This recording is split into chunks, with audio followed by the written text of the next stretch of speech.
Olá a todos, sejam bem-vindos ao canal Cardio Trials. Aqui você fica por dentro do que há de mais moderno e relevante dentro da cardiologia. Antes de começar esse vídeo, peço só que se inscreva no canal e ative a notificação no sininho para que você ajude a crescer o canal e seja informado quando a gente for lançar um vídeo novo.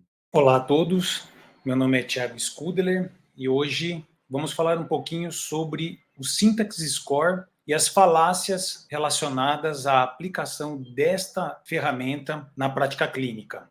Então, para quem não sabe, o Syntax Score é uma ferramenta angiográfica, ou seja, é uma ferramenta anatômica que avalia não só a complexidade da lesão, como a gravidade e a extensão da lesão aterosclerótica coronariana. Então, ela é um instrumento que, de prático, consegue avaliar a gravidade da coronariopatia. No entanto, nos últimos tempos, ele se tornou um substituto na avaliação da carga aterosclerótica e uma ferramenta que tem sido utilizada para selecionar candidatos para tratamento percutâneo, com angioplastia ou cirúrgico. Vocês podem encontrar a calculadora no site destacado nesta aula. Lá existe um tutorial onde você pode aprender a como manusear essa ferramenta. O tutorial é bem autoexplicativo e bem simples de ser entendido.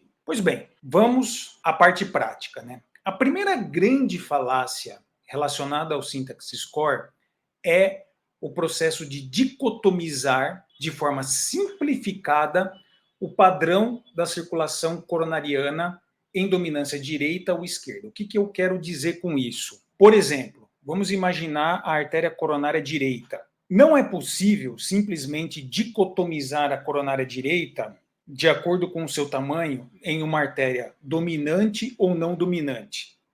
Uma artéria coronariana direita pequena, em teoria, não fornece sangue suficiente para o ventrículo esquerdo se a dominância é da artéria circunflexa, o que na prática não é necessariamente verdadeiro. Do mesmo modo que uma artéria coronariana direita grande fornece sangue ao ventrículo esquerdo de forma exuberante se a artéria circunflexa ela é não dominante, o que também não é necessariamente verdadeiro. Então, esse padrão de dicotomizar a dominância, ela é, do ponto de vista prático, falacioso. A segunda falácia é em relação aos valores da lesão estenótica e das características adversas dessa lesão estenótica. O Syntax Score, ele engloba duas características da lesão. Primeiro, o grau de estenose da lesão. E, em segundo lugar, as características adversas da lesão, como calcificação, presença de trombo, bifurcação, tortuosidade, trifurcação, angulação da lesão. Para as lesões estenosantes, o score ele é um produto da ponderação de um fator vasodoente e o grau de estenose da doença. Por outro lado, para as características adversas, o valor da pontuação é dado de forma direta. Então, fica muito complicado de você considerar, misturar essas duas características numa única origem, dando uma única pontuação, já que são características diferentes e que avaliam situações diferentes da artéria. A terceira grande falácia do Syntax Score é que o Syntax Score viola a lei da conservação do fluxo. Por definição, pela lei da conservação do fluxo, o fluxo numa artéria principal, numa artéria mãe, ele é a soma dos fluxos das artérias secundárias ou das artérias filhas. Então, por exemplo, o fluxo na artéria coronária direita, ele é a soma do fluxo na descendente posterior direita e na ventricular posterior direita. Por outro lado, então, vamos imaginar o seguinte, vamos imaginar que o fluxo na artéria coronariana direita é 1 no seu ramo proximal. Ele tem que ser 1 no seu ramo mediano, tem que ser 1 no terço distal, tem que ser 1 na descendente posterior direita, tem que ser 1 na ventricular posterior direita. Todavia, quando você avalia os ramos posterolaterais, o Syntax Score considera que cada ramo posterolateral deve receber uma pontuação de meio. Como nós temos 3 ramos posterolaterais, cada ramo recebendo meio daria um total de 1,5, o que vai contra a lei da conservação de fluxo. Portanto, o Syntax Score peca nesse sentido. A quarta falácia do Syntax Score é a atribuição de uma ponderação baseada na nomenclatura dos segmentos da árvore coronariana. O que eu quero dizer com isso? A atribuição de pontos no Syntax Score, ele é basicamente baseado na nomenclatura.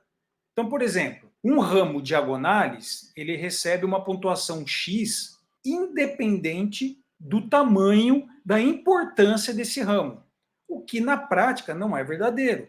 Existem ramos diagonais que são extremamente grandes, calibrosos, e eles não se comparam, não deveriam receber a mesma pontuação que um ramo diagonais pequeno, fino. Então, essa é uma outra falácia do Syntax Score. A quinta falácia é a atribuição de um valor arbitrário para as características adversas da lesão estenótica. Então, nenhum estudo, não existem evidências para as pontuações atribuídas às características adversas da placa estenótica. Então, características adversas que eu mencionei anteriormente: angulação, trombo, cálcio, bifurcação, trifurcação. Não existe nenhuma evidência para atribuir uma pontuação X para essas características, e isso foi feito de forma única e exclusivamente arbitrária. Portanto, a atribuição de valor para essas características é falacioso. A sexta falácia é a baixa reprodutibilidade do Syntax Score. Diversos estudos publicados na literatura mostraram que existe uma grande variabilidade interobservador na aplicação da pontuação do Syntax Score. E isso, sem dúvida nenhuma, compromete a reprodutibilidade do Syntax Score. Então é muito comum um examinador considerar uma lesão importante, outro considerar como não importante, um outro pontuar uma lesão em bifurcação, ao passo que um outro observador não pontua, um considerar que a carga de cálcio é significativa e pontua, o outro não, e assim por diante. Então, a baixa reprodutibilidade do Syntax Score torna este instrumento falacioso. E a sétima e última falácia, essa é importantíssima, é que o Syntax Score 2, que é um syntax que avalia, além das características anatômicas vistas pelo Syntax Score 1, ele avalia também características clínicas do paciente, como presença de doença pulmonar obstrutiva crônica, idade avançada, diabetes, função ventricular alterada e etc. Então, diversos estudos têm mostrado que o Syntax Score 2 e não o Syntax Score 1, que avalia apenas anatomia, complexidade anatômica, apresenta melhor desempenho na avaliação de mortalidade no segmento de longo prazo. Isso nós, inclusive, mostramos no estudo que a gente publicou no BMJ, que foi, inclusive, motivo da minha tese de pós-doutorado, em que nós mostramos que, comparando o Syntax Score 1, anatômico, 2, anatômico mais clínico, e o residual em pacientes submetidos aos diferentes tratamentos para doença arterial coronariana crônica, o Syntax Score 2 mostrou uma melhor eficiência para detectar, discriminar mortalidade no segmento de longo prazo desses pacientes. O que mostra que variáveis clínicas e não a gravidade, a complexidade das lesões implicam no prognóstico do paciente. Isso é muito importante. São variáveis clínicas e não a anatomia do paciente que necessariamente implica no prognóstico do paciente. Então, aqui, duas mensagens principais. A primeira, a carga aterosclerótica por si só não é capaz de discriminar a ocorrência de morte em pacientes com doença coronariana, e a ocorrência de um infarto e suas consequências dependem muito mais da vulnerabilidade da placa e menos da carga aterosclerótica global ou da isquemia miocárdica. Então, vulnerabilidade da placa, características clínicas que tornam essa placa mais vulneráveis, implicam mais no prognóstico do paciente do que a carga aterosclerótica global ou a presença de isquemia miocárdica ou a complexidade da anatomia coronariana. Obrigado por assistir esse vídeo do Cardio Trials. Se você gostou, curta e compartilhe esse vídeo. E também deixe seus comentários, perguntas, dúvidas e sugestões, que para a gente é super importante. Até a próxima!